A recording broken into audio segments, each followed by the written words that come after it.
I loves me some 1 degree of Chunky B.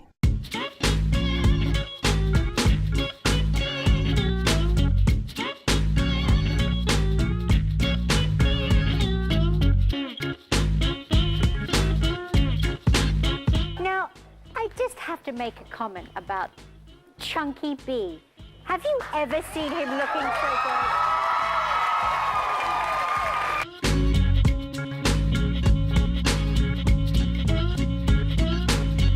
The panel then includes actress Lady Kazan, comedian Chunky B, and Playboy TV host Julie Strain. Chunky? What was the question?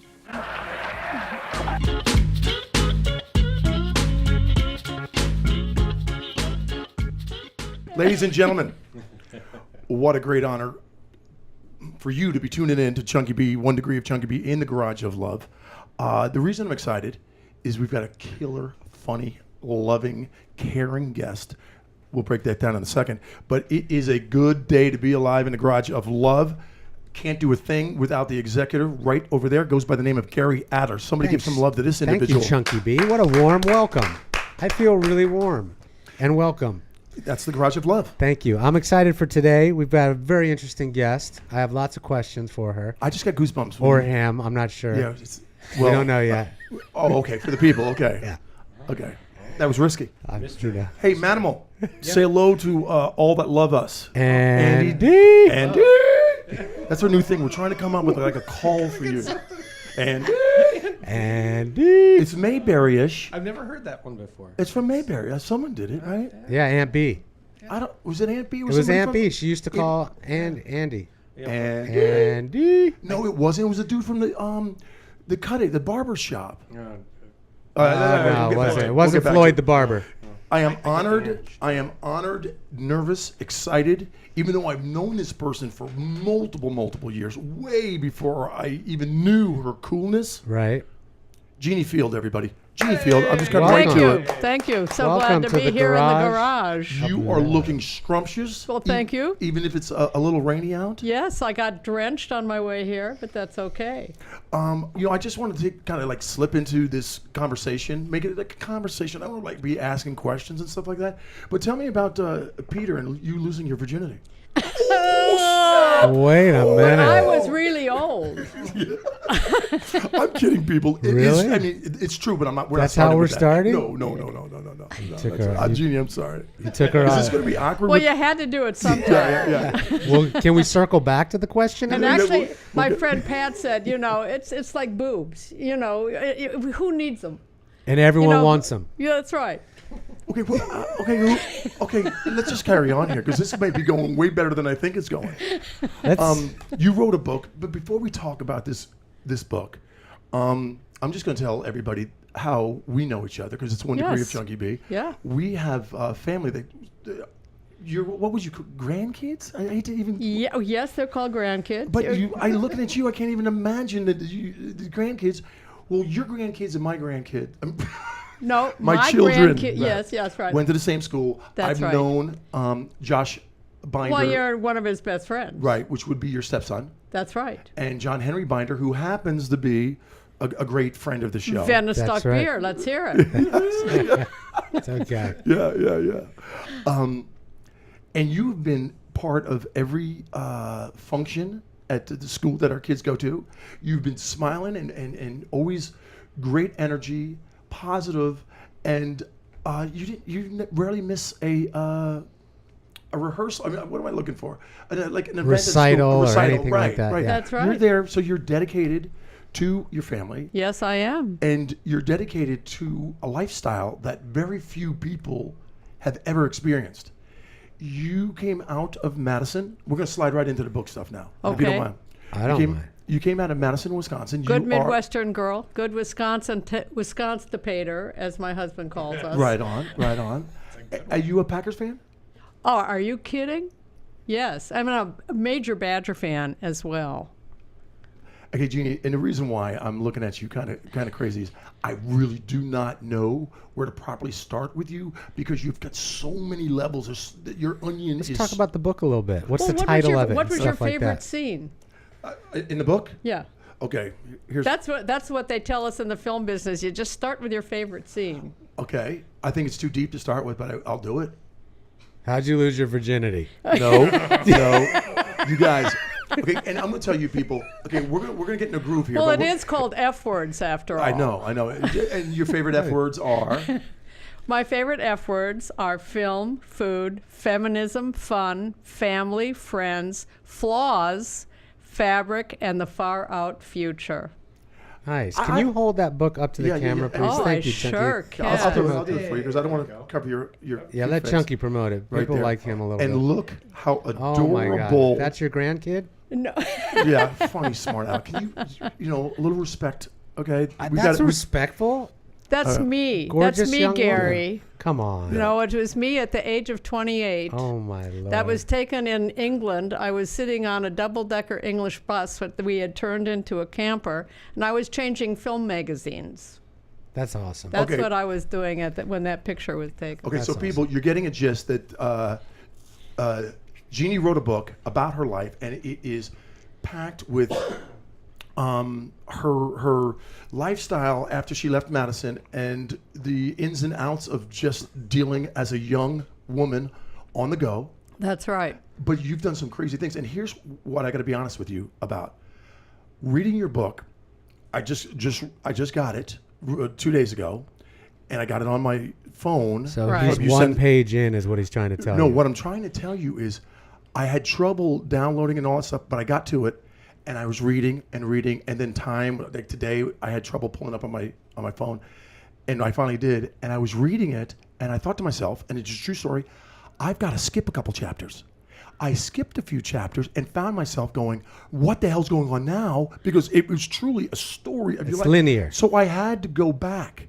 Oh, you And- did? yes, and start reading again from where I ended. So it was difficult for me to skip chapters because you got me sucked into it. Well, and that's if you think good. I'm kidding, I will bust out some stuff that I can tell you. What I thought was crazy was, oh God, it's so deep. I don't want to even get into it until later, until people understand the multi-level genius that is Jeanne Field. Okay. Okay, let's just go into what was going on in the streets of New York City. And, oh God, let's even drop back. Madison, you knew you were too big for Madison. And I knew that at the age of 7 that I was going to be leaving. As much as I love Madison, Wisconsin, in fact, I've always said it's a great place to be from because it's just one of the great towns, cities in the country to live in. but when they started protesting and they went down the street and they were breaking windows and your dad was a hardware bigwig That's right. and you were okay with the riots and he was like, not on my watch. Yeah, well, because they were breaking his windows. Wait, Right. what riots and why? Was it Vietnam? It was 1967, the whole Dow Chemical riots. I was not there. I was in New York at this time, but Madison really got ripped apart. And then there was a bombing of the chemistry building. And it was, as big a bombing as Oklahoma City years later, the Murrah building. And unfortunately, a young research chemist was in the building at the time. They thought it was empty because it was the middle of the night, and he was killed. So anyhow, there was a lot going on in Madison. Wow. But enough to get you the heck out of Dodge. And you dialed into New York. I did. And how does a person start to get to know all the people? It seemed a lot easier for you than it would be for most. I don't know. That was honestly one of the motivating factors of writing the book is that I'm finding that the kids today, young women, my granddaughters, Catherine and Laura and Sophia and Gianna, Catherine and Laura are now teenagers, 16 and 15.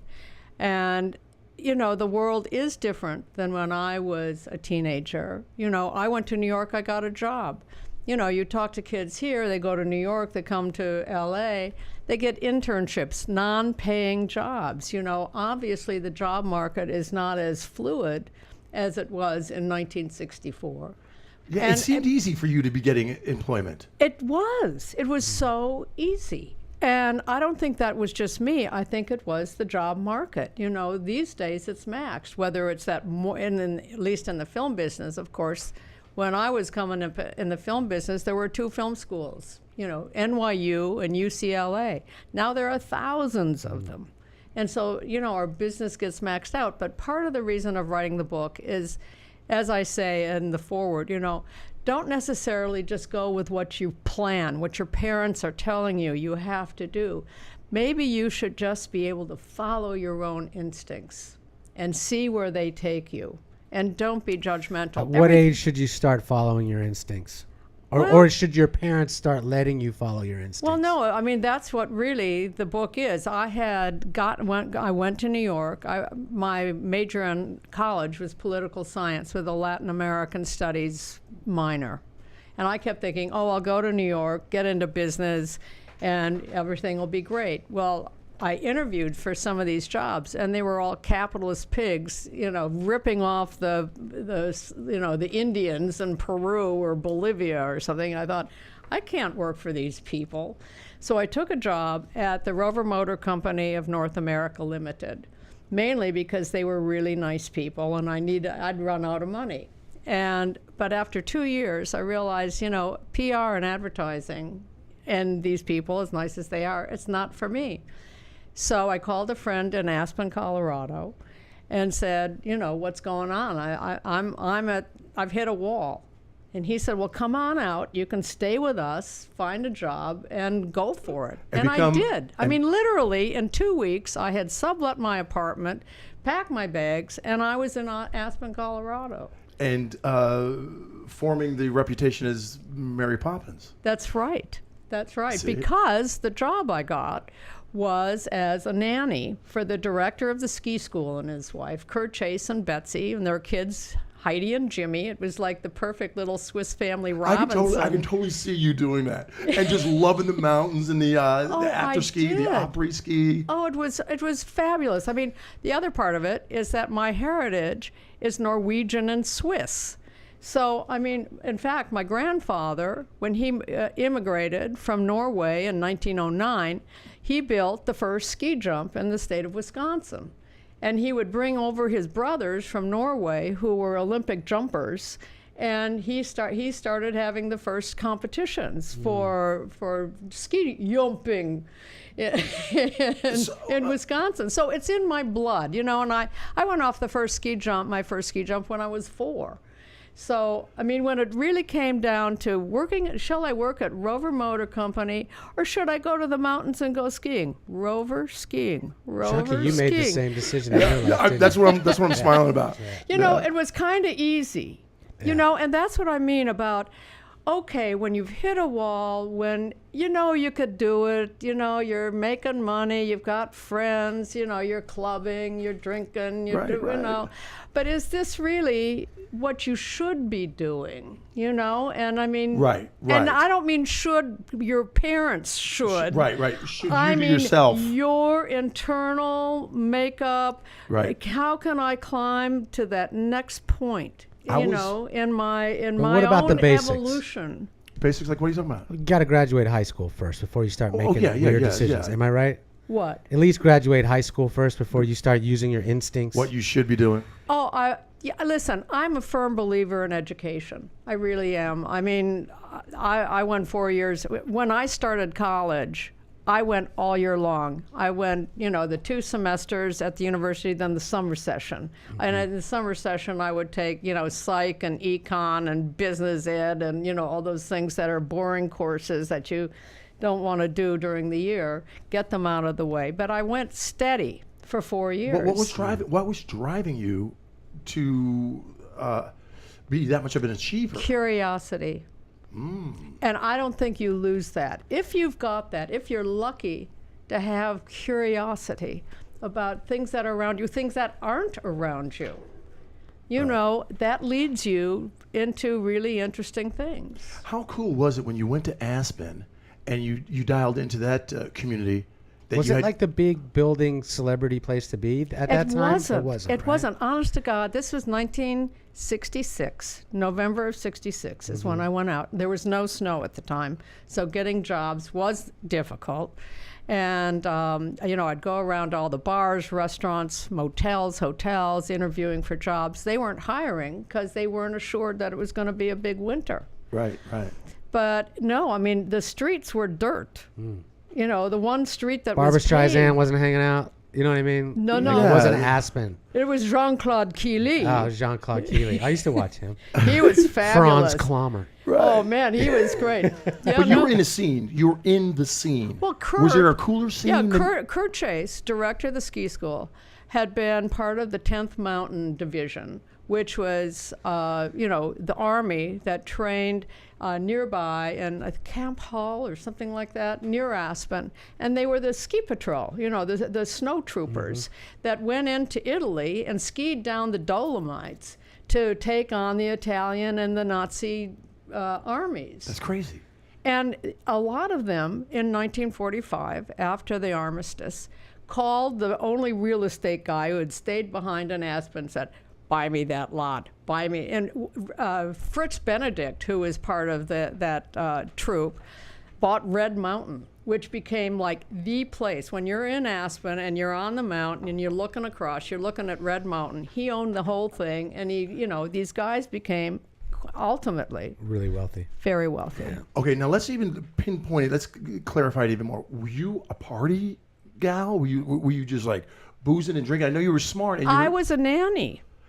Oh, I call bullshit. I was a nanny I for know you were a nanny. 3-year-old and a 5-year-old. Then how did Mary Poppins pop into the scene? Well, because exactly, it was raining, or no, it was actually a rainy, snowy kind of thing. And I went to a place called Stromberg's. There's a really great restaurateur in Aspen by the name of Al Stromberg, and he had a place that was downstairs off, I think, Galena Street. And I went to see a friend who was a bartender there, and I had an umbrella and this kind of little boiled jacket I'd bought in Austria and a skirt. I mean, can you imagine wearing a skirt in Aspen? And so I came down and I had this very colorful scarf around my neck with my umbrella. And I mean, Al Stromberg took one look at me and he said, "Mary Poppins." And then he learned that I was a nanny. Ding, ding, ding, ding, ding. Perfect match. And that you could fly.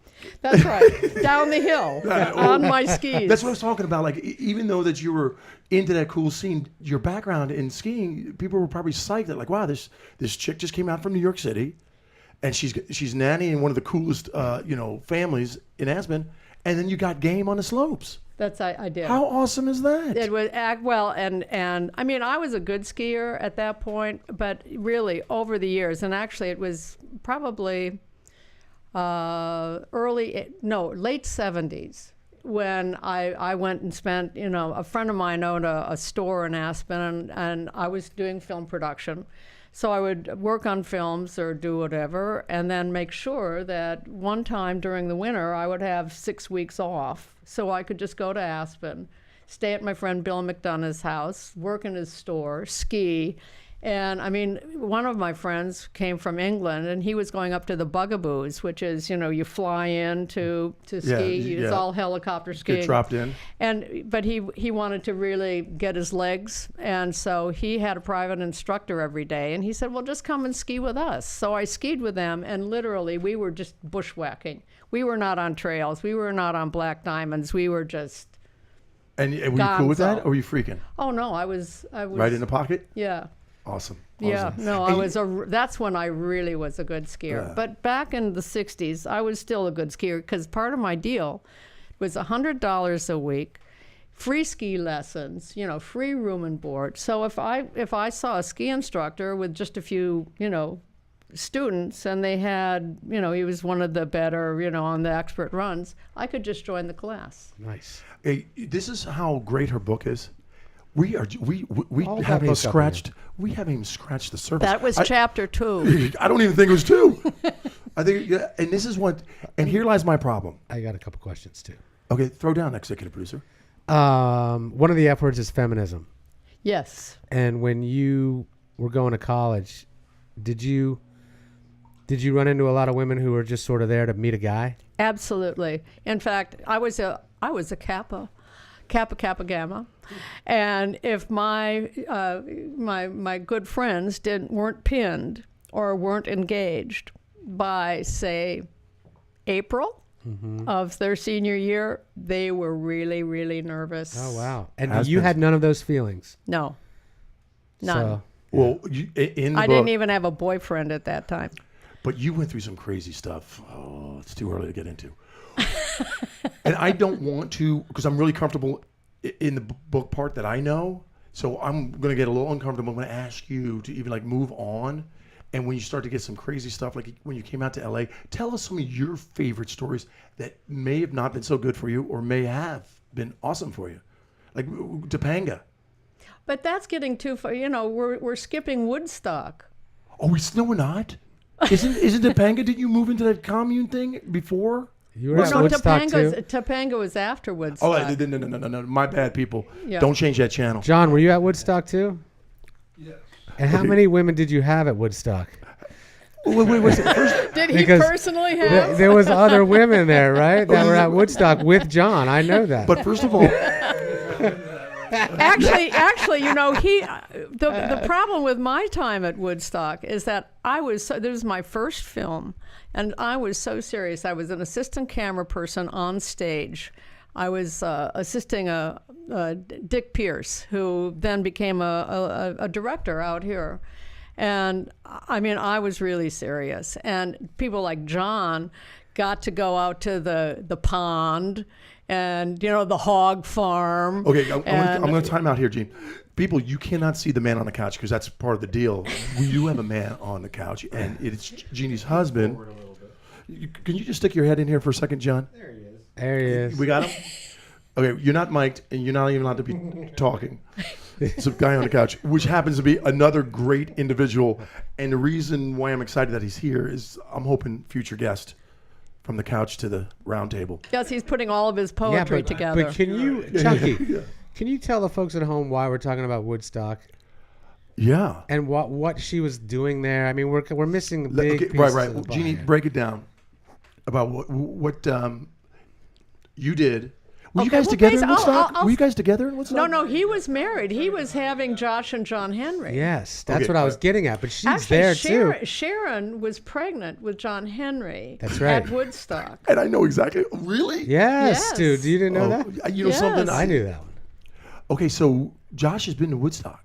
John Henry. No, I mean, John Henry, I meant. John Henry, Did- yes. okay. In vitro.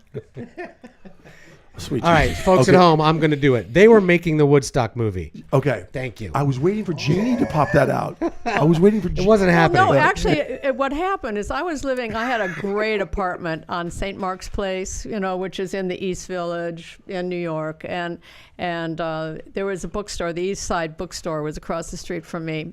Abby Hoffman, you know, the well-known yippie, lived 2 doors down from me. And but Jim Rose owned the East Side Bookstore, and I saw this poster there, and it was a bird on a guitar. And I thought, and it said Woodstock Film Festival or Music Festival. And all these great bands, you know, were going to be there. And I thought, oh, that sounds like so much fun. And so I went to my boyfriend, Larry, who worked at the same company, Paradigm Films, that was Michael Wadley and John Binder's company. And I said, let's all go to this music festival. You know, the company owned a VW bus. And I said, you know, we'll just camp out and watch, you know, watch all these great musicians. I bought tickets to Woodstock, if you can believe it. Wow. And then, didn't use you know, the train started to leave the station, and the producers of the festival said, you know, we got to have a film. And they went to the Maisel brothers. They went to Leacock Pennybaker, who were the kind of 2 big, well-known dock crews in the city. Well, they wanted to be paid. And so John and Michael said, well, you know, I mean, we're interested, and we don't need to be paid. In fact, we'll front all the costs of the film, and we'll just make it, you know. And I But mean, who owned the film after you made it? well, they did until Warner Brothers stepped in, and they bought it and reimbursed the company of all expenses. But anyhow, so that's how it happened. Did he end up making any money off of that?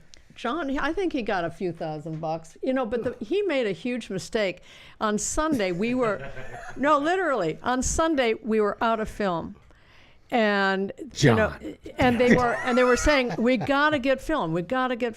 And I said, you know, this was like a year ago. I said, John, why didn't you just have your father call his banker in York, PA, and front you the $15,000 to Kodak for the stock?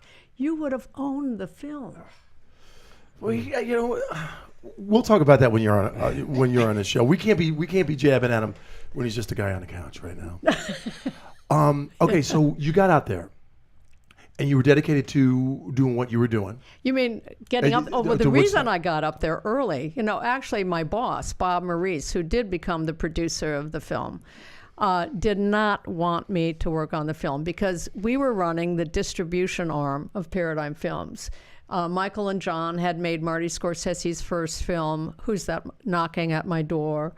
I was distributing that film along with Marty Scorsese's short films that he had made at the NYU Film School. We had Les Blank, who became another wonderful filmmaker. When you're dropping these names now, you gotta clarify because I don't know anybody. So you know, if you drop a name and it's like a semi-important name that you think I should give me, you know, that one. Start with Scorsese. It's spelled Scorse. You can Google him. Yeah. See what I'm dealing with here, Jeanne? See what I'm dealing here on a freaking day-to-day basis? Anyhow, yes. So I had my own responsibilities at this company, and I was basically saying, later for that, I really want to work on this film because honestly, that was why I had interviewed at this company and taken the job. I figured by then I had worked at Janus Films, which is a wonderful film company. They had all the Bergman, Truffaut, Visconti, Fellini, you know, all the great, you know, foreign films. I got a couple of those names. Do I have to give you their credit? No. Okay. Let's keep going on. Focus on and I had worked there, and then I got hired at Paradigm because I walked away with their mailing list and all of their contacts. And so Paradigm hired me to do the same sort of distribution I had been doing at Janus Films. And so that's what I was supposed to be doing. And Bob, because he was now getting involved in producing this film, needed me to back him up. And I said, that's okay, I will back you up, but right now I'm going to go to Woodstock.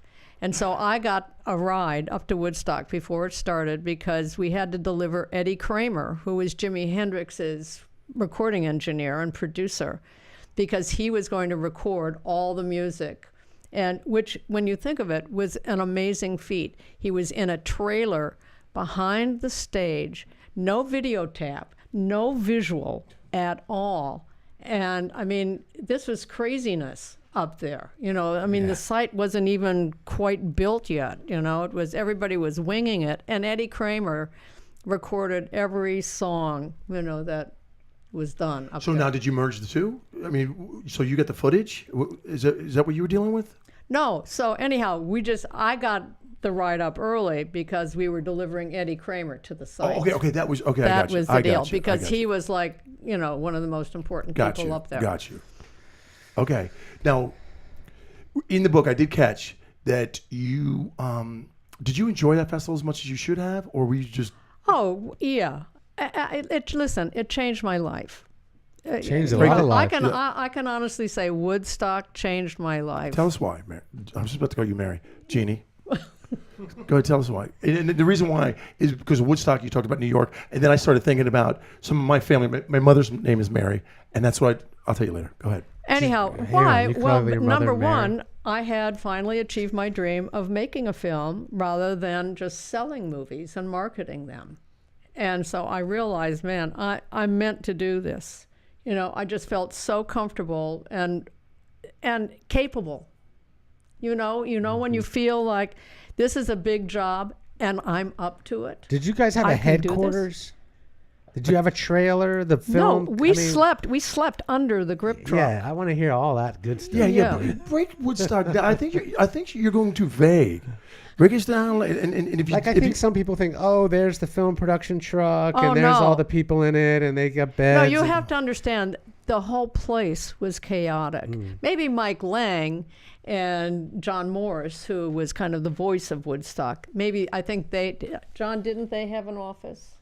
They had an office, and we had a truck full of equipment, and that was it. That was it. Under the truck. Wow. And I mean, we had booked a motel. How many days was Woodstock? Well, 3. Well, it started Friday night. Okay. Actually Friday day. Richie Havens kicked it off. And so that was Friday afternoon. So on Friday afternoon, Joan Baez, I think, was the last act, and that was midnight, 1 o'clock, something like that. Sunday? Then Saturday. Saturday. And Saturday was the big rainstorm. Right. And then Sunday, and Jimi Hendrix's deal was that he was to close the show. Little did he know it was going to be 8 o'clock on Monday morning. Wow. Is that what happened? Yeah. Jimi Hendrix is noodling, for 45 minutes trying to find it. It's 8 o'clock on Monday morning, he's a jazz bow. That's right. It was light out when he was playing. That's right. Yeah. He came in after Sha Na Na. Yeah, Sha Na Na was there. Serious? Yeah. This is what we need. This is the stuff I want to. Yeah. I've seen this movie probably 20 times. Easily. Midnight movie when I was in high school. It played with Clockwork Orange, Rocky Horror Picture Show, and Gimme Shelter, and Woodstock. And we would go see whichever one was playing. And I probably saw Woodstock 20 times. It's a great film, and I'll tell you something, it holds up. Oh, it's awesome. Sure the Academy showed Woodstock. They were showing all the Academy Award-winning documentaries one season, I think 2 years ago. And to see it in that theater, which is the best theater in town, 700 seats, and to watch the film, I mean, it was, and I love the music, but some of the documentary stuff is just classic. Oh, it's terrific. Just great. There's an interview with 2 young kids, and they just really set the scene of what the 60s were all about, and our dear friend David Myers shot the Porter Sand Man, this man who's cleaning out the toilets. And he said, I'm happy to do it for these kids. I got my son over in Vietnam, and another son is here, and, I'm just happy to be here for these kids. Here he is flushing the toilets, I mean, it was just a classic interview. Were there women, was it common for women to be doing what you were doing at that time? No. In fact, here's this picture right here. I mean, yes, I was not the only woman on the crew, but look at this picture. Find another woman in that picture. Oh my gosh! See if you can show it to the camera. Yeah, well, I'm definitely going to definitely. That's me at the lip of the Got it, stage. Oh my God! Is that you in the front right there? That's me holding an Eclair magazine. That's so great. That is crazy. Wow. Jeanne. Oh. All right, I'm still not done talking about Woodstock. I think we should take a break.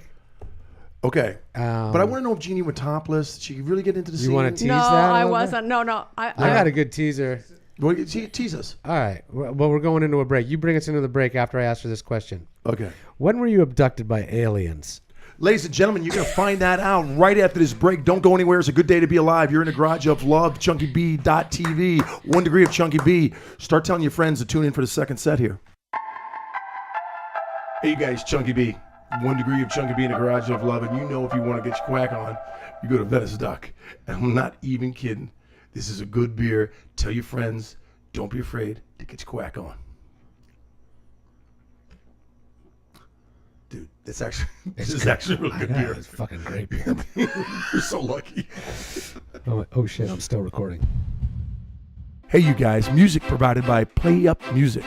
That's playupmusic.com.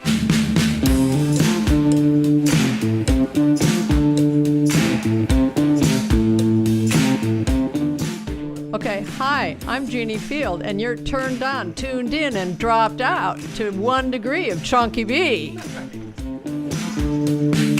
Black is the night that holds you down.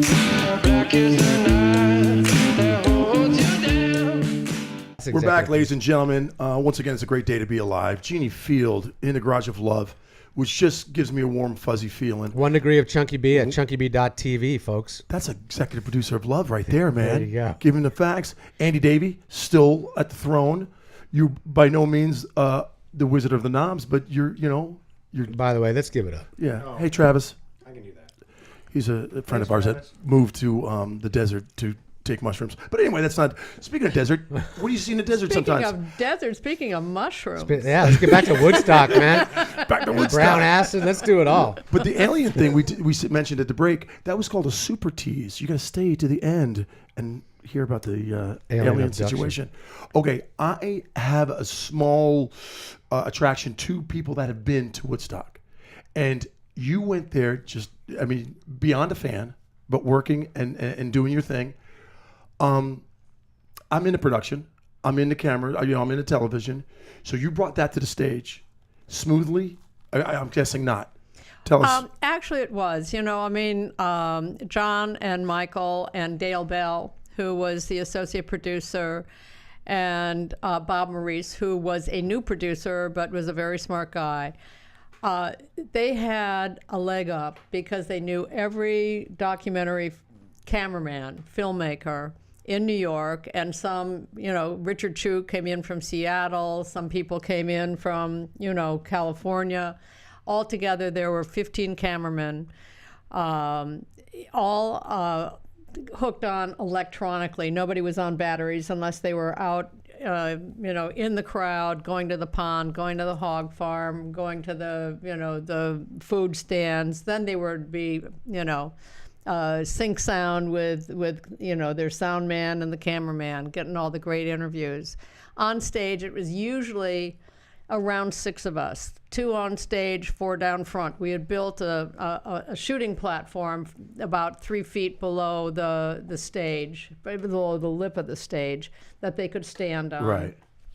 And it was hard work. Did you enjoy the concert at all? I loved the concert. Okay, so you weren't that busy that you couldn't pay attention to. No. I mean, basically, Jimi Hendrix. I was running cables. I had the extra magazines. I was running cables, just clearing people out of the way if Dick needed to get a shot, trying to move people aside so that he could get in. At one point, and actually you can see this in the film, it's the second song of Richie Havens. And we're on stage, and Steve Cohen, who was the stage manager of Woodstock, came up to me. Can I use a bad word? Of course you can. Said, "What the fuck are you doing on my stage?" And I said, "Well, we're here and we're not going to leave. Now let us do our job." Wow. So, you can see this actually. Oh, wow. I'm the little one in the green designer T-shirt. With the black eye. Flying from the stage. That is crazy. I got goosebumps because at that time, were you thinking this is the most legendary concert there'll ever be? No. I don't think anybody thought well, that. no, yeah. When Arlo comes on and he says, "This New York State Thruway's closed, man," I mean, we knew. I mean, because there were 500,000 counting, if you're counting, at the concert. It turns out there were like 1 million people on the roads who couldn't get in. But that's just So we did know. I mean, at one point, yes, we did know. But you probably didn't know until just the hordes of people started showing up, right? Was it massive? That was on Thursday when I was telling you about getting Eddie Kramer up there. The reason that we actually could get there, we had to drive on the shoulder of the road. Our friend Van Schley was driving. And because we had Eddie Kramer in the car, they let us through. Otherwise, we would have just been stuck, in the traffic. And then when you get there, do they give you credentials of some sort? You had a little badge, Right, VIP something. stuff, that you had to wear. That's cool. I'm just doing a little extra stuff for your awesome promo. Who stood out? Musically? And was there any backstage drama that didn't make the film? Oh, there were tons of it. Not that I was aware of it because, I was working, But yes, there were. I mean, we heard later that the only reason Richie Havens opened the show is that the opening act couldn't get there. I don't know who that was. But, John Morris said, we've done interviews with him with other people who ask about Woodstock. The minute he saw on Thursday how crazy it was getting, he booked every helicopter in the area, so that he could fly the musicians in and out. Oh, wow. Didn't even think about that problem. Oh yeah, how do you get there? If everything's so everybody had to be helicoptered in, and he makes the joke in the film, if you remember. I won't say anything about high musicians. I don't remember. No. Yeah. You're probably stoned. Did they watching sell? How many tickets did they sell to this concert? I don't know, but all the fences were knocked down. People just and they decided this is a free show. And you see that in the film, too, Right. when they made that decision. And then it cuts to Bill Graham saying, well, back in Africa, they dig a trench and they put oil in it and they light it on fire so people can't cross. Now, if I was young and at that position working, did you get to party? Did you? No. You didn't No. eat any acid? No, we were exhausted. Because we were working. Huffing it.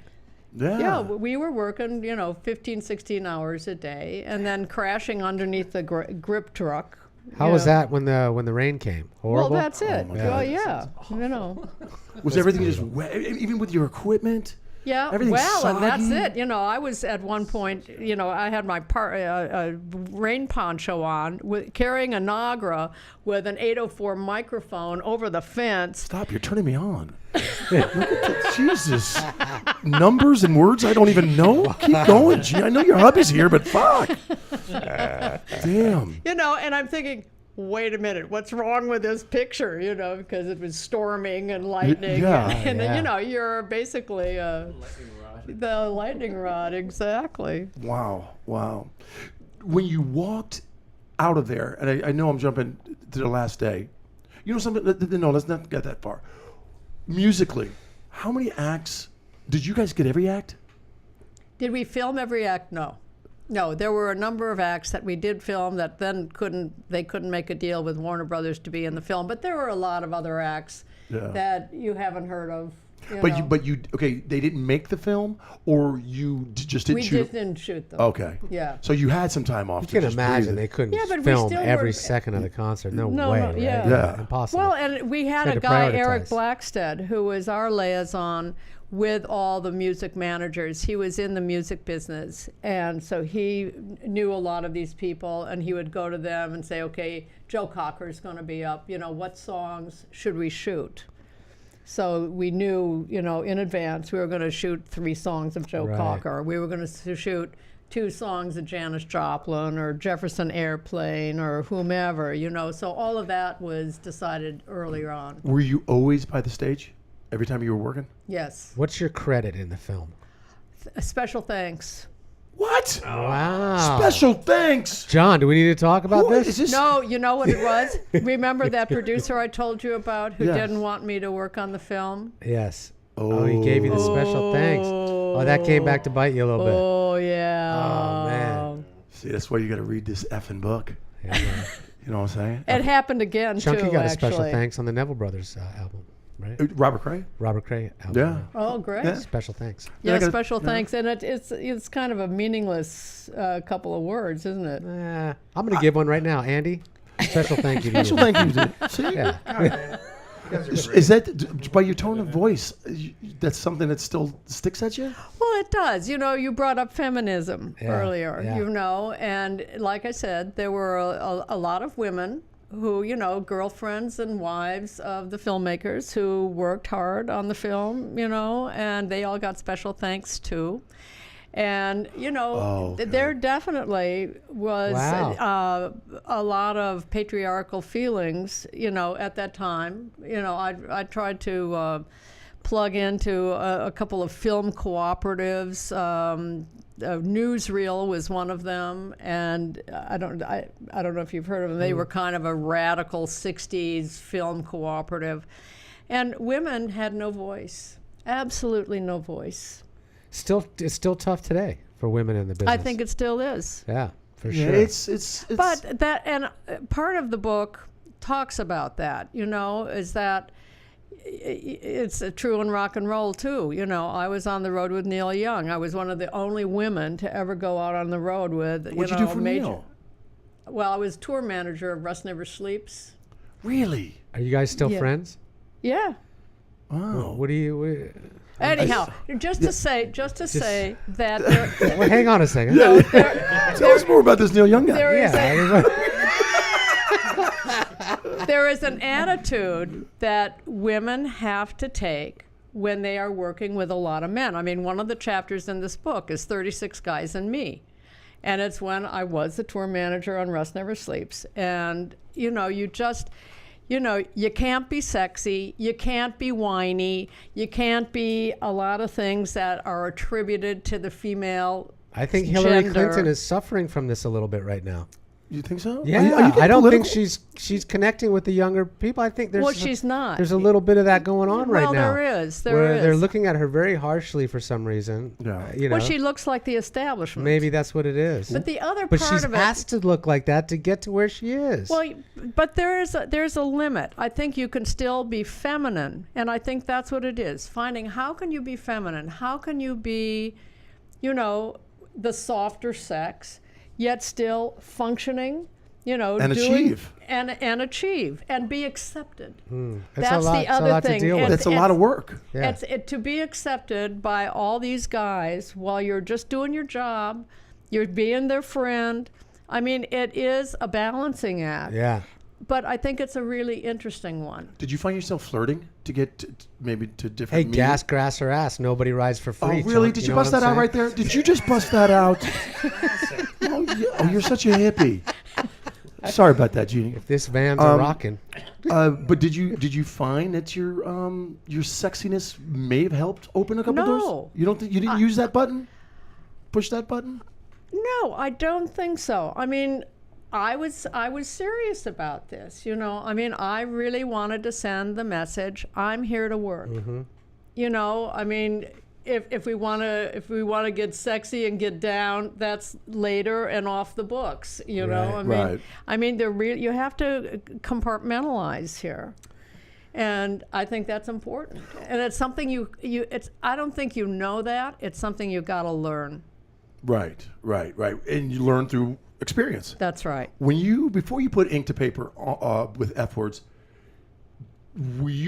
was that a focus point where you were going to I'm going to talk about women? Yes. So that was your thing. Yeah, I mean, basically, I've been telling these stories, you know, for years, you know, and the crux point kind of came about a year and a half ago when John and I were at a kind of a luncheon with a lot of people we didn't know. And I started talking to some women about this, and they said, man, you've got to write this down, you know, because it is, you know, Sheryl Steinberg, Heather Steinberg, you know, from Apple has the book Lean In, you know, telling women how can you do it in the tech world, you know, or in the world of business. Well, in the world of creativity, of film or music or whatever, how do you find your place so that you're not looked at like you're a curse? I mean, it always was said, you know, women on the road and rock and roll bring a curse onto the tour. Like bananas on a boat. Very few people know that reference, but I do. Yeah, I know you watch Wicked too. I'm extremely impressed, even before this book, about, you know, every time we got together, we chat and talk, and you're always full of wisdom and experience. Some of your experiences were life-changing, and I'm not talking about Woodstock. I mean, I don't know if this is cool to bring up, but you do mention you got pregnant. I did. And that must have been a horrific situation, especially the first. It was, and I realized it. I was thinking about this the other day because I realized that when I had left Aspen and I had gone on my way back to New York City, I stopped in Madison to see my parents. And I'm thinking, gosh, you know, I think there's a really good chance I'm pregnant. And I could not tell my parents because I just knew I would disappoint them. Okay, and then what did you do? I went back to New York and I talked to my old boyfriend, and I thought it might have been him. And he Kevin. said, fine. Excuse me. Fine. Did I say Kevin? I'm sorry. Did I say Kevin? Read the book. And so he said, well, you've got two choices. You can either go to Puerto Rico You know, abortion at this time, this is 1967, was illegal. And he said, you can either go to Puerto Rico or we could go to a clinic in New Jersey. And I chose the clinic in New Jersey. Isn't that where you're from? I spent some time in Jersey. Yeah, that's what I It's thought. not about me. You keep talking, Jane. And I had an abortion. And then a year later, I got pregnant again. Stupid me. Can I stop you for a second? Sure. What was it like when Peter found out it wasn't his? It was horrible. How did that, Well, that was the end. Yeah.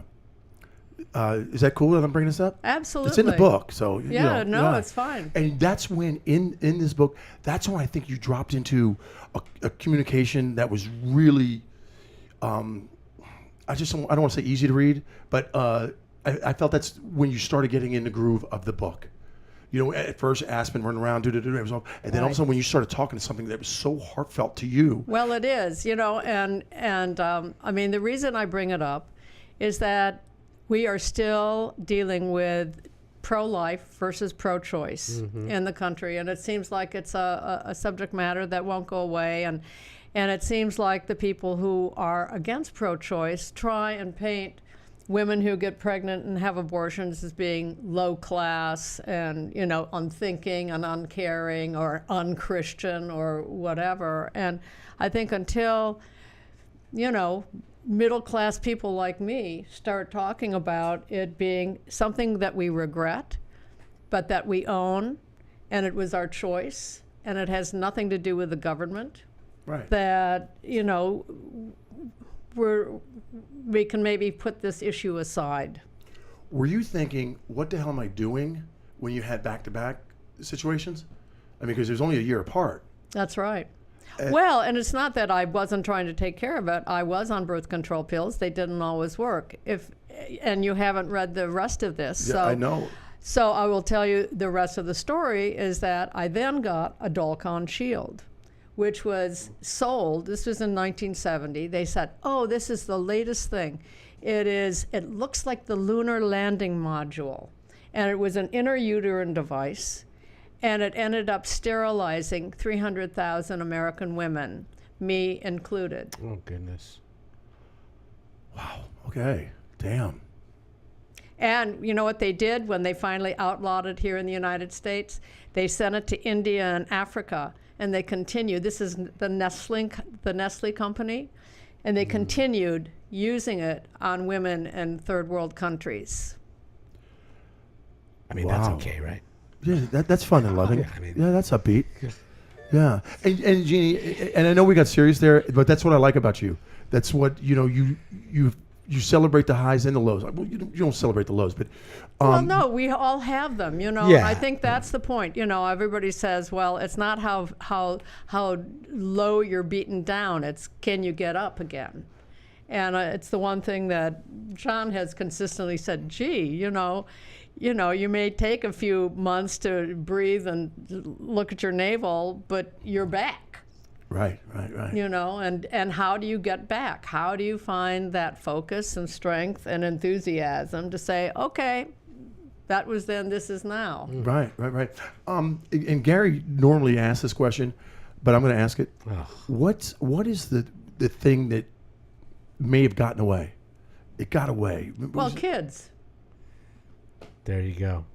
I was, Which is why I am so lucky to 'Cause- have Josh and John Henry. Yes. Oh my God. Here we go. The waterworks. Oh, here we go. Yeah, well, yeah. Jeannie, I think I It's- thought I was going to get through this it's- interview without it's- crying. It's instant family. Just add water. Yeah. Nice. Yeah. And you're a freak on dogs too. And dogs, yes. Yeah.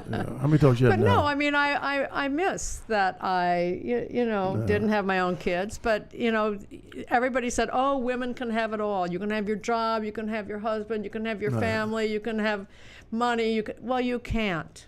Well, that was out of your hands. You can't have it all. Jeannie, that was out of your hands. So, what happened to you was you got screwed over by a medical situation. That's right. I'm talking about, like, maybe if you decided to go with another job, it would have been, it was a decision. Is there a decision that you can think of that, like, damn, I think I made the wrong one No. at that particular, so there are No. no regrets. No. That's awesome. That feels pretty good, doesn't it? Yes, Yeah. it Now, does. had you stayed behind and worked with that guy and missed Woodstock, that would be a different answer to that question. That's right. It would have been because But what she went. happened. Because what She happened balled up. is, we finished the film. About 20 of us left New York and came to Los Angeles to do post-production. And during that time, Larry was head of sound for Woodstock and the assistant director on the film. And we met a man by the name of Gary Burden, who is a graphic artist doing record covers, The Doors, Mamas and Papas, Crosby, Stills and Nash, Neil Young, all these people. And he came to us and said, CSNY are going on the road and they want to make a documentary and you are the guys to do it. Nice. And he took us around. We first met David Crosby, picture of David on his boat in the book, and then Graham Nash, and then Stephen Stills, and then Neil Young. They all signed off on us, and we went on the road with Crosby, Stills, Nash, and Young. Oh my God. Nice. Again, I was the only girl. How awesome is Bob Ingram hanging around back then? No, I don't remember him. Okay. Just You ask. just made up that name. No, I did. Oh, Who is he? Don't worry about it. this is 1970. He's a musician. He used to play with those guys. Well, Bruce Oh, okay. Bruce Berry was there. Neil wrote a great song about Bruce Berry. It was a No. I had experience with Neil Young years ago when MTV was doing Unplugged. And I spent the day with him. You know what I that was? a great show. I was actually. assistant cameraman on that Oh, show. wow. Yes, I was the Yeah, one yeah, holding the yeah. cables. That's Right. why you and I are. Hey, You picking up what I'm putting down? Yeah. My friend's in Super Diamond. No, but Jeannie, He plays the keyboards. Am I involved? I know that guy. Yeah. so I would like to back up a little bit because Yeah. we kind of missed over something that is an important. The reason I start the book with going to Aspen, because I've given up this job, which is a good job. And one of the anecdotes I tell about that is delivering a Land Rover to John Steinbeck, who is going to write some ads for the car. And I lived around the corner from him and ended up, shooting the shit with John Steinbeck about all the bars that we could hang out in. And but it just wasn't for me. So here I am in Aspen, and I'm there for a couple of months. I get a call from a friend from New York who's come out with some friends to go skiing, and it was snowing. It was 3 o'clock in the afternoon, and it was snowing, so I knew we would catch some really good powder if we got up early, which we did. We went up number 1 lift at 7:45 in the morning with a ski patrol. We get off the lift, and we are in a total whiteout. You cannot see anything. And I move aside because, people are coming off and you could get run over because nobody could see anything. And the ski patrol came up and said, you guys got to get off the mountain. We're shutting down the lift.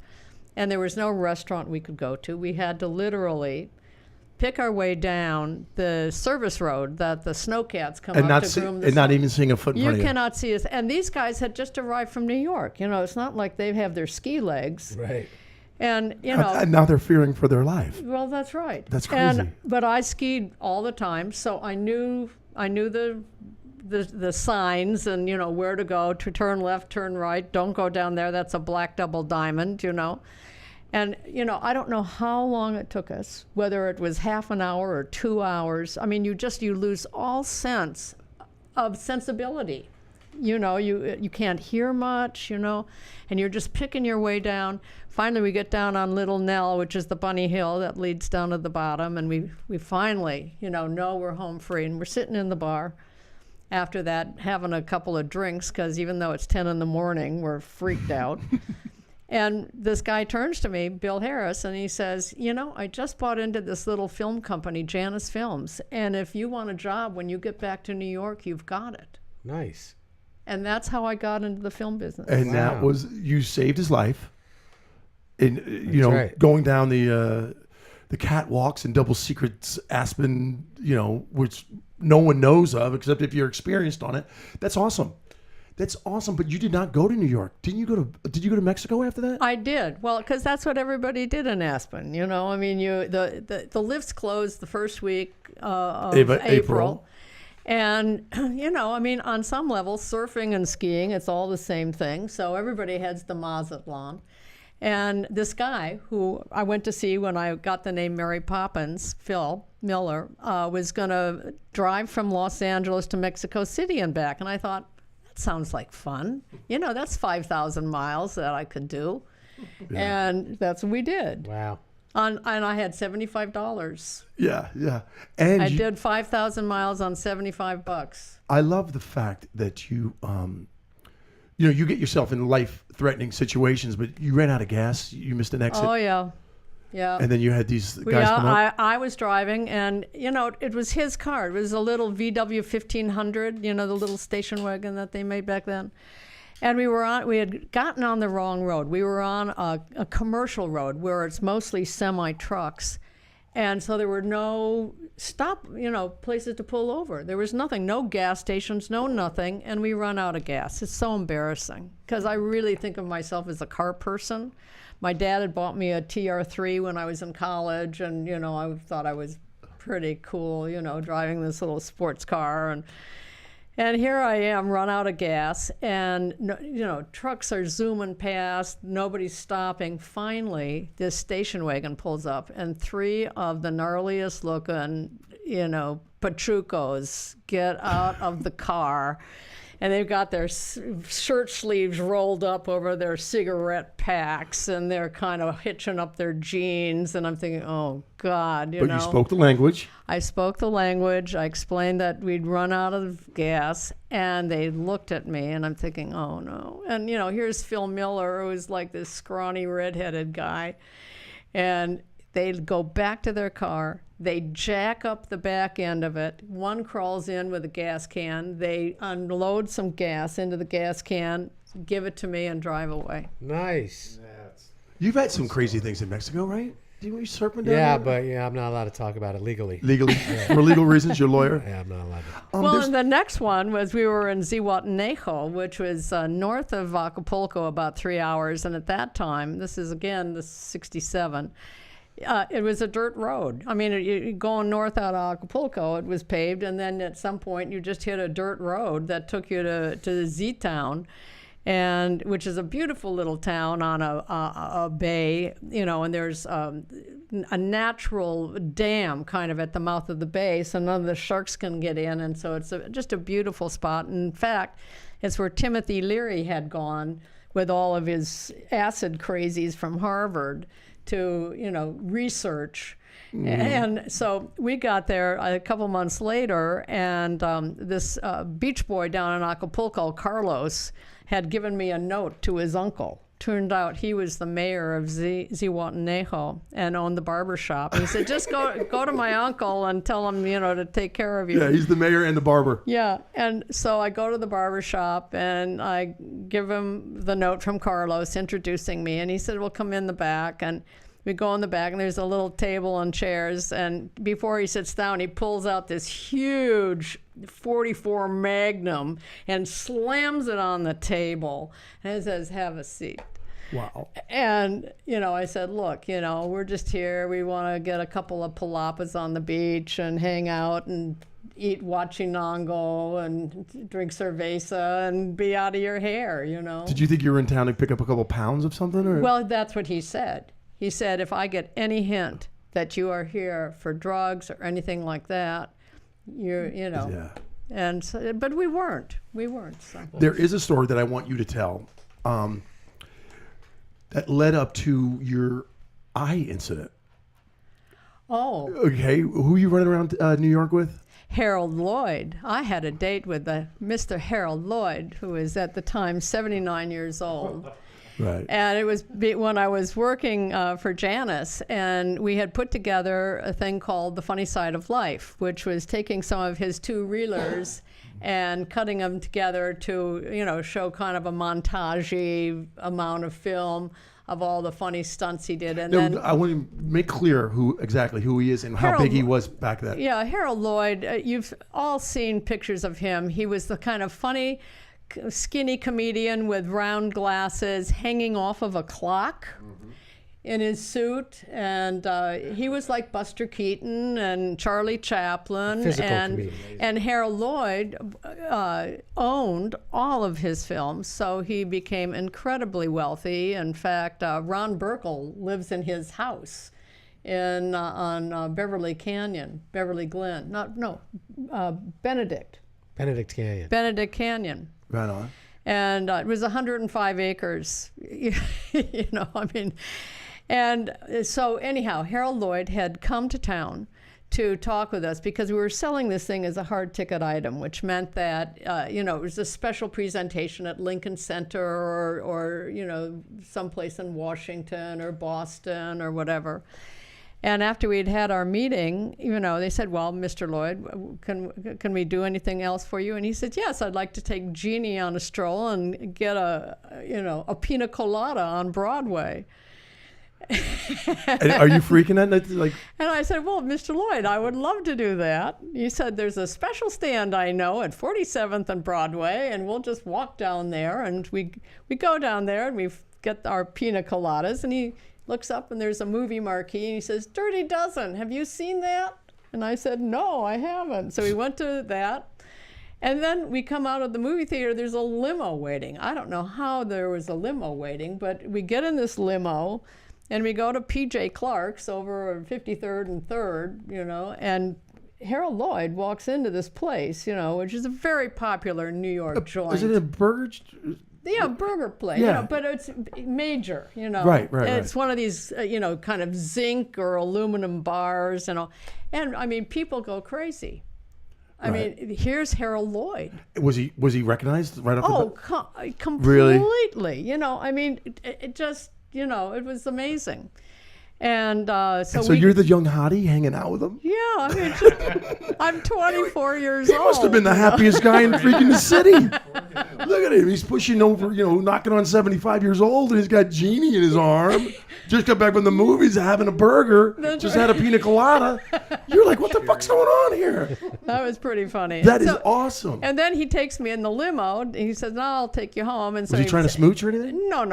No, he was a very nice guy, actually. And he drops me off in St. Mark's Place. He said, you live here? And I said, because all the hippies and, Yeah, that was another crazy. Yeah, I lived across from the Electric Circus and the Dome, which is where Lou Reed played. Yeah. And anyhow, so I wake up at 5 a.m.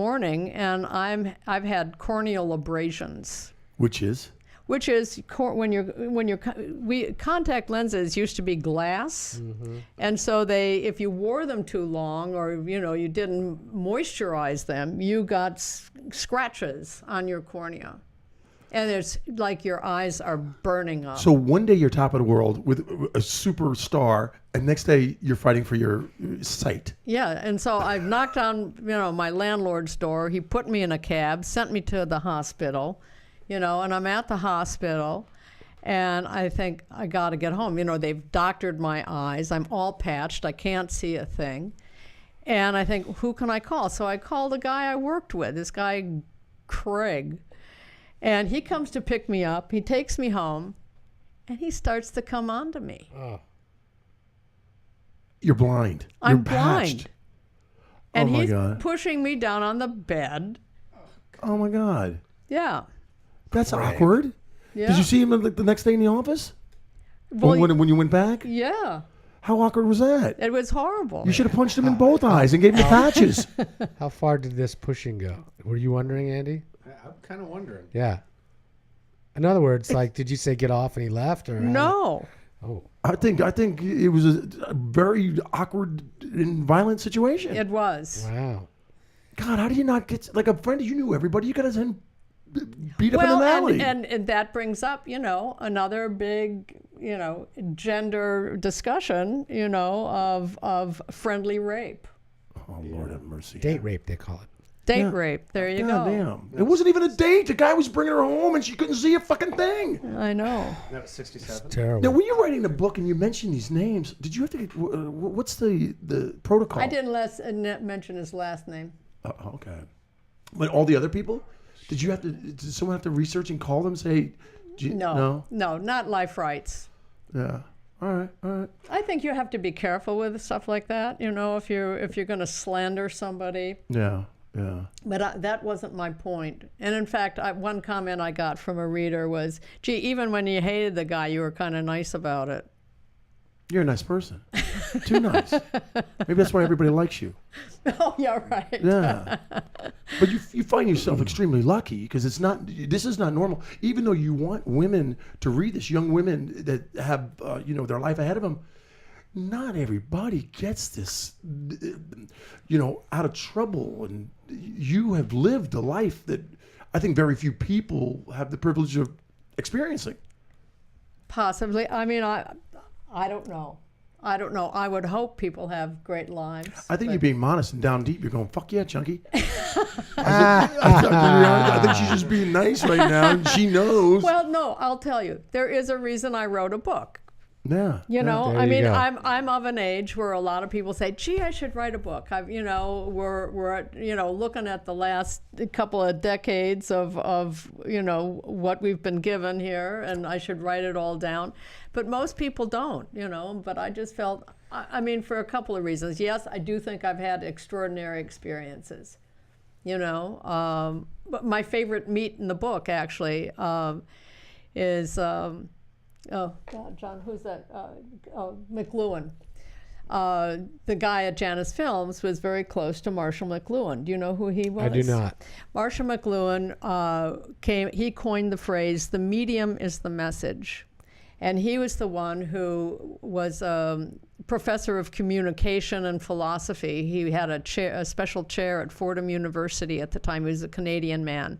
And I mean, he was really the one looking into how media, television specifically, affects people and how it's sold. Oh, yeah. And so he, at the time, this is the mid-'60s, he was like the darling of Madison Avenue. And we went to the opening of the New York Film Festival that year that was showing Battle of Algiers. And he said, "Jeannie, Bill, come over. I want you to meet somebody." And he takes us over to at the New York State Theater at Lincoln Center. And he takes us over kind of under the stairs. And there's a guy sitting in a chair, really weird-looking guy. And he said, "I'd like to have you meet Andy Warhol." Really? And so Marshall McLuhan, being, this icon of, total hipness in the advertising world, introducing us to Andy Warhol That's crazy. pretty fascinating. Is there anything that you said I can't put in a book? It's too hard to write. What about the worst Christmas gift your husband ever What? bought I mean, you? what's The what? the time out? I'm talking serious about what she I am did. too. I want to know what the worst Christmas gift you ever got. Oh, that's easy. That is so easy. Jeannie, It's so- first of all, do not answer that. I was in the Yeah. middle of No. And the funny thing about it is that John was so proud of himself. We're sitting here having Christmas You're with such a dick. Josh and John Henry, and it was really a nice Christmas. And I'm sitting on the couch waiting for my big present, and here comes John with this big box, and it's a microwave. Attaboy, Johnny. John, you do not have a Johnny. microphone. Yes. And a giant one at that. Oh my God. Giant microwave. Giant microwave. I mean, I felt like, so where's the vacuum cleaner? Pots and pans are coming in next week. That is so funny. Adler, I apologize. I didn't know you had a trick up your sleeve, you rat Every now and bastard. then. Every now and then. Wow. Did Oh my you God. tell him? That, I have my sources. yeah. I did text John Henry and Josh today, and Josh got back to me right away, and he basically gave me the most vague, like, "Oh yeah, she was at Woodstock. She's from Madison, Wisconsin." I'm like, dude, don't get me, dude. I want knickknacks. Yeah. And you being the I executive got producer, her. got him. Do you know her dad got hit by a train and lived? Isn't that true? True. Someone, you're such a, you are. I'm sitting there reading and worried about questions. No, that happened when I was living on Neil Young's ranch, and my mother could not find me because we didn't have a phone at the little White House where we lived on the ranch, and I was always at the studio working. And my dad had been out visiting a building site. He was in the construction and building business, and it was the middle of the winter in Wisconsin. And, dirty car windows, because of the snow and everything. And he's driving on a small country road, and he comes to a railroad crossing that doesn't have any of the wigwags, no bar coming down, nothing. And he literally drives straight into the train.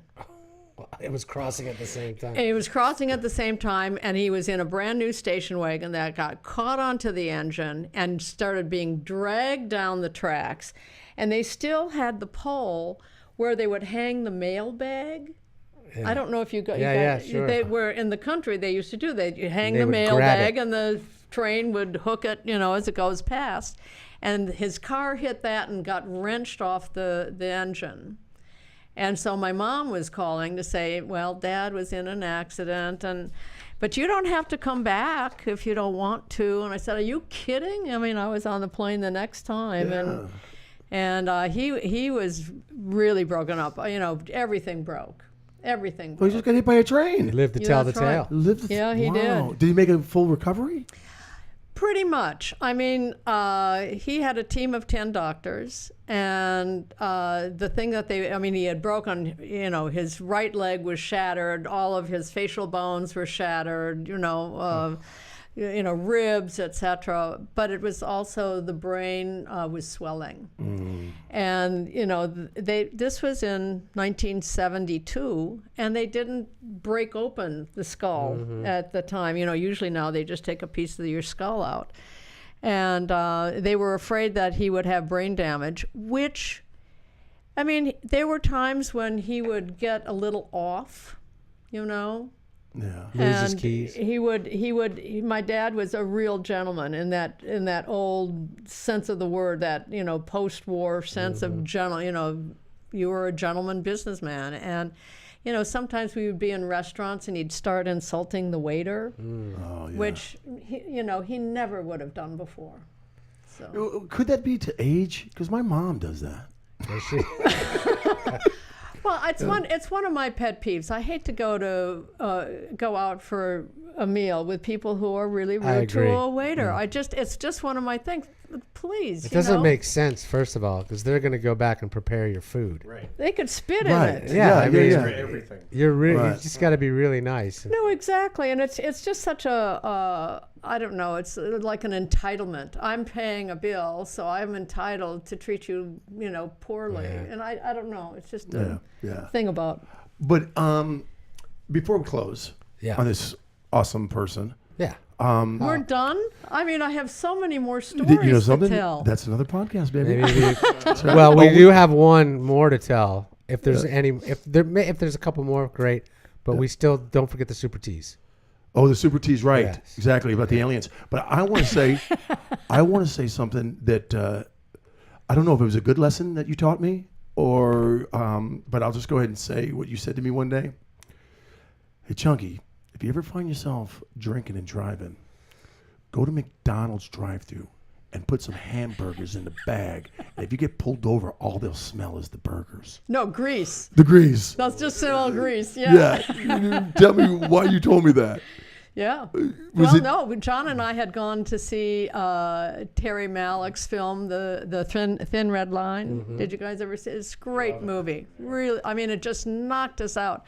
And we left the movie and we went down to see John Henry at James Beach, and we were so jacked up, all we could do was drink. Yes. We didn't eat. We were just drinking. And then we left James Beach and headed home and realized, my God, we're not only drunk but we're hungry. And we pulled into that 2nd Street McDonald's and bought some burgers and fries. And then the cops pulled me over on 2nd Street, and I, pushed the thing on the window, and all this grease went out. And we'd smoked a doobie, and come on, we were totally fucked up,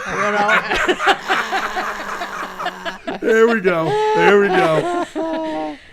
And the guy said, "Get the hell out of here." I love it. I love it. The first thing is the grease. That's great. Get out of here. So we're not going to talk about the restaurant I had, Everybody's Mother, and Well, wait a second. and Eat Here Now, and how we catered. She's on fire now. It only took her an hour. We catered at the nudie camp. Go tell us about the nudie camp. We're perverts here. So I had this restaurant in Topanga called Everybody's Mother, and the motto was "Eat Here Now." And Elysian Fields was up the road, and it was a clothing optional, camp. Beautiful piece in Topanga, and they would have these workshops on the weekend. And Ed, the owner, said, I can feed a few people, but we're talking about 50, 75 people. Can you guys cater it? And we said, absolutely, we can do that. And so we went up to check it out, and we realized, people are just walking around, no clothes on. So we figured, well, if we're going to really be of service here, we should do the same thing. So we got these really cute little aprons No, you didn't. that we would Nice. wear, and that was fun. Was it Miss Beadle, one of them? What? Was it Miss Beadle, one of Yeah, Charlotte Stewart, my dear friend, she was the lead in Eraserhead, David Lynch's first film that I also worked on. And yes, I worked on Eraserhead, and she was also in Twin Peaks, and she's in Human Highway, the film we did with Neil Young. And anyhow, Jean's coming back next week, right? Yeah, she'll Okay, be back. She might be back every week. Right? I'm okay with We're only on chapter 3. Yeah. That's amazing. And how do you absorb all the? Do you have? She memoirs? seems to remember a lot. Yeah. I am blessed and cursed with a good memory. It's amazing. Is it photogenic? I mean, Even after all the doobies you smoked. yeah, and all the That's right. grease. Well, we didn't even get to the 3,000 peyote buttons that I got for the Eagles. What? Yeah. Oh no, I came home and there was a box, like 4x4 box of, and it stunk, and it said "To the Eagles," and I opened it up and it were literally thousands of peyote buttons. And so, like 3 weeks later, I finally got it up to Bernie Ledden's house. There was only a couple of hundred of them. Yeah. There's like 6 of them left, and you looking all cross-eyed. You're coming back, Gee. I would have been here sooner. But I took a little trip. And the Last Waltz, we never talked about the Oh, Last my God. Waltz. All right, all right. Come on. Which was okay. Give us something. Take your time. Tell us about it. Well, I was dating a guy from who was a writer for Rolling Stone magazine, and he was doing a cover piece on Bob De Niro, and he said, "You want to go down to the set of New York, New York, to see Bob, and Marty from before." And I said, "Great," So we went down there, and Chris went off to talk to it was Chris Hodenfield, who's a wonderful writer. Went off to talk to Bob De Niro, and Marty and I just hung out and talked and laughed and giggled. And then the AD came up and said, "Marty, we're ready for the shot." And Marty said goodbye, and the AD looked at me and he said, "And Mr. De Niro has asked that you leave the set." And I said, "Oh, really?" He said, "Yes, there's the door." But at least Marty and I had connected, and I told him about a George Carlin documentary that I had just done. And so I get a call like a week later from Marty, and he's saying, Robbie Robertson wants me to make this film of their last concert called The Last Waltz up at Winterland in San Francisco, and you and Larry should do the production. And so we had 3 weeks, literally, to pull this thing together. And Marty wanted to shoot it in 35 millimeter, which had never, ever been done for a rock concert. Number one, the magazines were 4 minutes long, and so that meant much more changeover. And also the light level. How do you do a light level for that kind of film? This was, again, 1976. Which meant that we had to pump the thing with lights, and that meant it was going to be really hot, so we had to bring in all these air conditioning units. But we had these amazing, Michael Chapman was the DP, Laszlo Kovacs, Bobby Burns, Vilmer Zsigmond, Fred Elms, I didn't catch any of that. Freddie Schuler, Michael Watkins. Now, does a normal person know those names? I mean, Laszlo and Vilmos. They oh yeah, certainly know. okay. You know, But Michael Chapman. How do you remember all these people's names? It's crazy. Do you you have HBO? I do. You watching Vinyl? Oh yeah, I did watch it. What do you think? I actually did love it. You know, I mean, I love Bobby Cannavale, the actor. He's fantastic. Who is so great.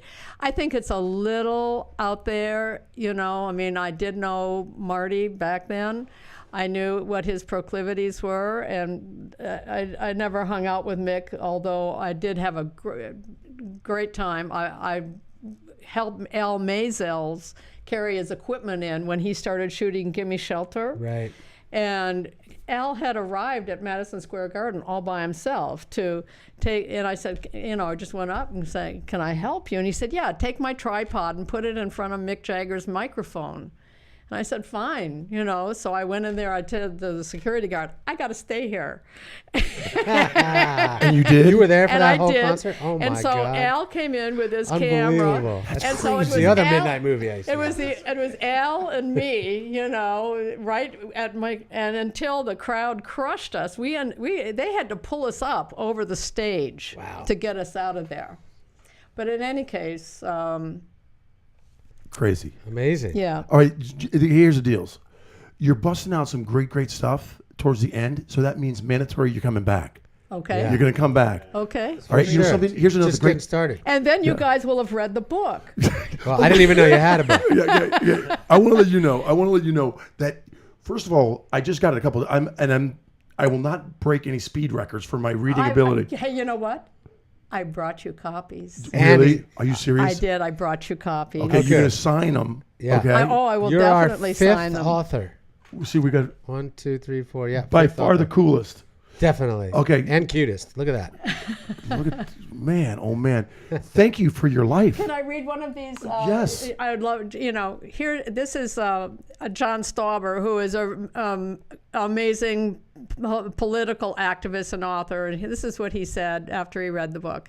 Jeanne Field remembers the 60s and all the decades since. Buy the ticket, take her ride on the cutting edge of the counterculture from Madison to Aspen to New York and California, complete with political ideals, independent filmmaking, rock and roll, and lifestyle revolutions from feminism to food to family. This is what happiness looks like. Oh, couldn't have said it better myself. Mandatory group hug. Mandatory group I hug. got shin bumps. I do, exactly. You just nailed it right there. Chicken When, skin. you know, I get goosebumps, but when it's really, it goes on my shins. And he just mentioned it. It was right there. Super, Jeanne Field, thank you. Super tease. We are not Thank done. Oh, you. that's right. Thank you. We are not You know done. you got a great guest when you just can't find an ending to a great podcast? And we didn't even get to the aliens. Oh, we're getting there. All right. Okay. Please, if you don't mind, do you have one more story you can tell Well, about the aliens? about the Or is he aliens. just messing with me? No. No, it really did happen. Oh, sweet Jesus. Let me Okay. No, this is what happened. It was a Sunday afternoon, you know, kind of in a nice warm spring day, and I'd smoked a little bit of pot, and I was out in the garden, and all of a sudden I just got weak. And I went into the bedroom to lie down, and a voice in my head said, no, you have to go into the living room. So I went into the living room and I lay down on the couch, and I was abducted. Shut the front door. I was abducted. Was it Craig again?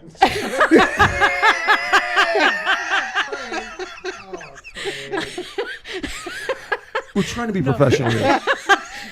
I'm sorry for that, Jeanne. Craig. No.